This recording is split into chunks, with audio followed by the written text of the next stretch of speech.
Biyudo na kasi si Tito Artemio at wala ring anak. Ayaw niya sa daddy ko, ha? Sabi ko na eh, hindi siya talagang anak. Kasi hindi siya maganda eh. Eh si Sir Artemio, gwapo. Pero mabait at matalino raw si Charina. Kaya napamahal talaga siya kay Tito.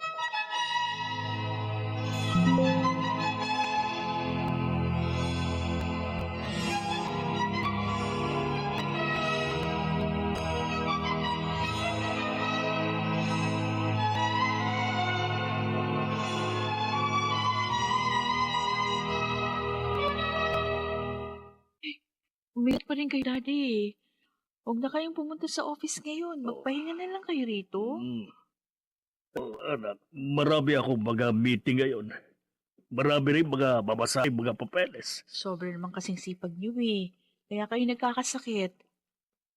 Ako na po ang bahala sa lahat ng yon. Kung gusto nyo, kami po ng sekretarya nyo ang a-attend sa mga meeting.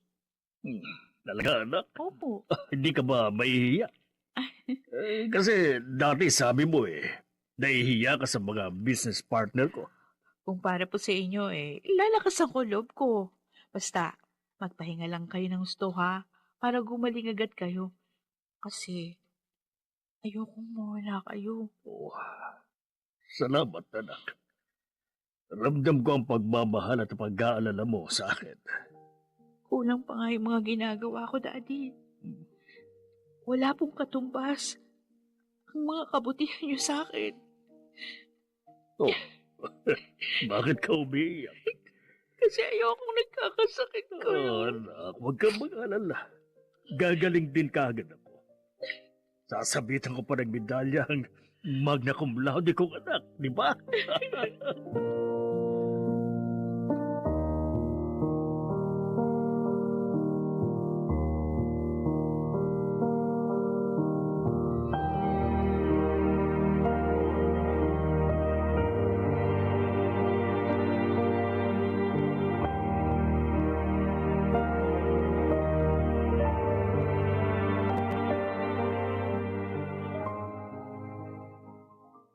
Aalis ka na ba, anak? Opo, Inay. Bakit para malungkot ka? Si Daddy, may sakit pa rin. Kung pwede nga lang, huwag na akong umalis sa tabi niya. Gagawin ko para maalagaan siya. Kaya lang, ang daming trabaho sa office. Oh, yun pala ang dahilan. Huwag ka na mag-alala. Ako na ang personal na titingin kay Sir Artemio. Talaga po, Inay? Oo. At pasasalamat ko rin to sa kanya. Salamat din, Inay. Hayaan niyo, pipili ko makauwi ng maaga para matulungan ko kayo. Hayaan na lang ako, anak. Kaya ko na yun. Inay. Asikasuhin mo na lang ang kanyang kumpanya.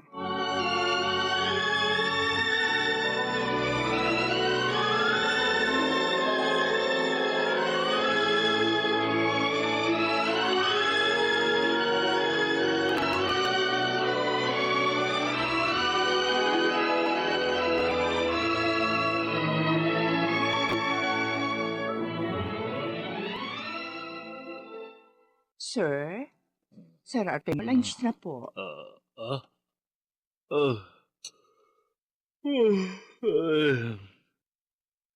Lunch na pala, Donata. Nakatulog ako. Mabuti naman yon nang makapagpahinga ka. Oo nga pala. Dinala ko na rito ang lunch mo. Bakit pa? Kaya ko na magpunta sa dining room.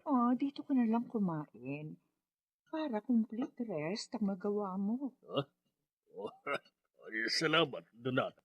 Sir, susubuan na kita. Ay, hindi na. Huwag na. Nakakahiya naman. Hindi ka dapat mahiya. Oh, Napakabuti mo sa amin. Donata. At maliit na bagay lang itong ginagawa ko para sa iyo.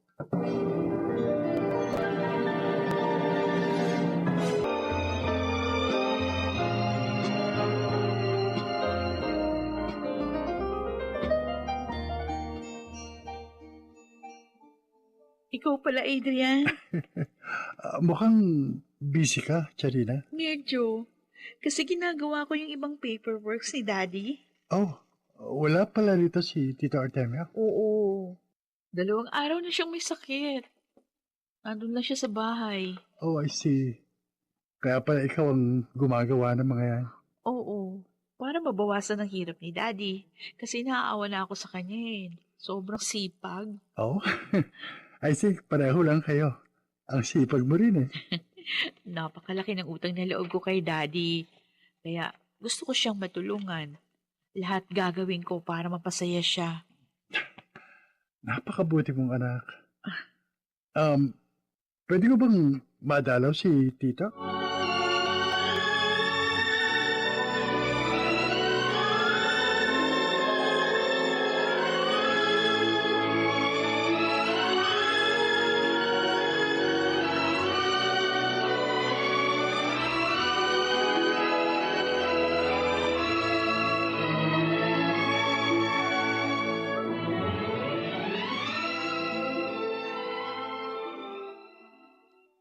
Sino ba lalaking yun, Charina?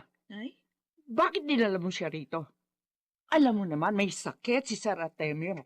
Kung maliligaw mo siya, hindi ito ang panahon para ipakilala mo siya sa daddy mo. Hindi ko manliligaw si Adrian, inay.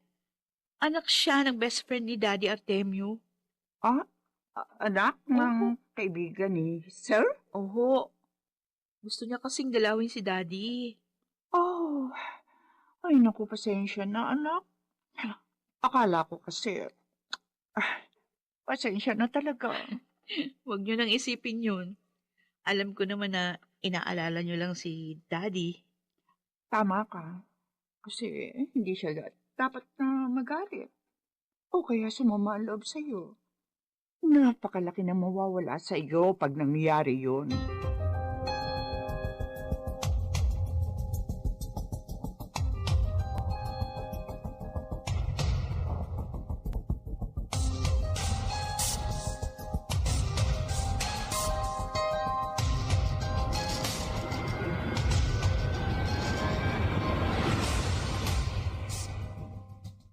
Mabuti naman po, Sir Artemio. Magaling na kayo.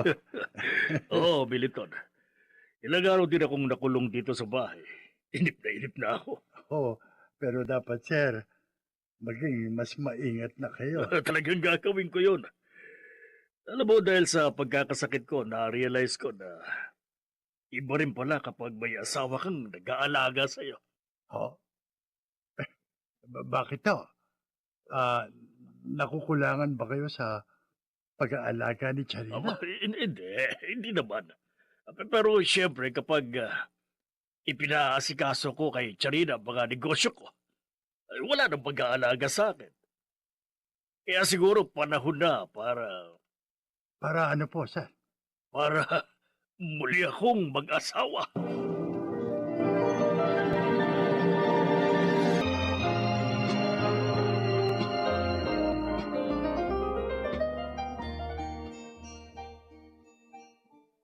Charina, anak, may gusto sana akong sabihin sa iyo eh.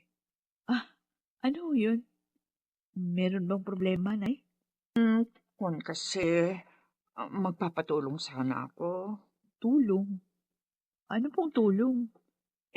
Kasi yung para mabayaran ko na yung konting natitira ko pang utang. Pero nabayaran ko na yung marami sa mga sweldo ko rito. Yun lang ba? Oo. Pasensya ka na sana, ha? Ayoko na sana sabihin sa iyo, pero ayoko kasi nung kinukulit pa ako eh. Wala pong problema. Bibigyan ko kayo ng pera. Naku anak, salamat! Ang bait mo talaga.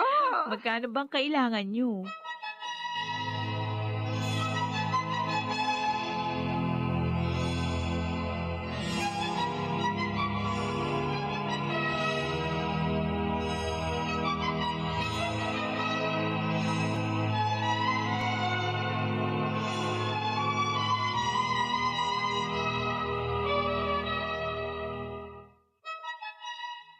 Ano po, Sir? Ipagdadrive ko po sina Ma'am Charina at Donata. Oo, Militon. Para hindi na sila mahirapang umuwi. Bakit po? Saan ho sila pupunta? Sinabi ko kay Charina na ipag-shopping niya ang kanyang nanay. Ano ho? Si Donata, pinayagan yung ipag-shopping. Oo. May- Bakit gulat na gulat ka?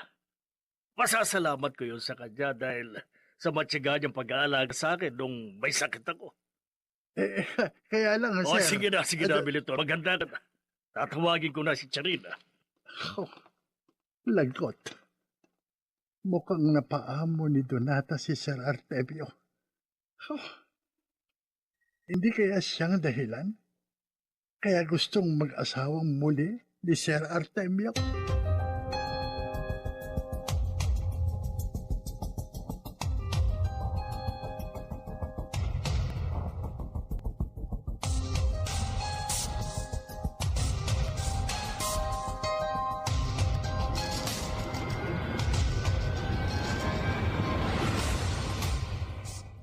Ano?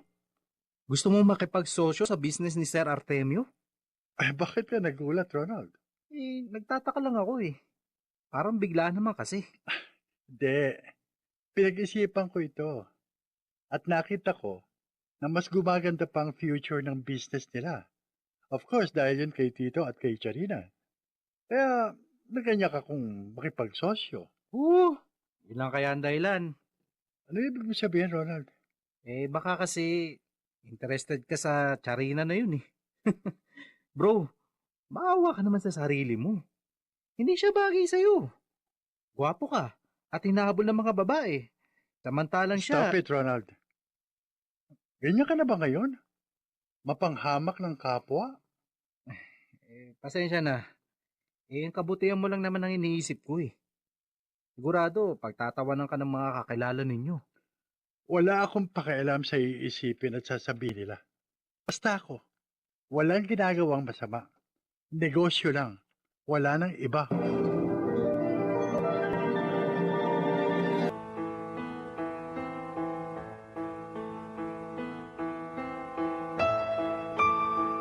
Hanggang saan nahantong ang pagiging malapit ni Adrian kina Charina.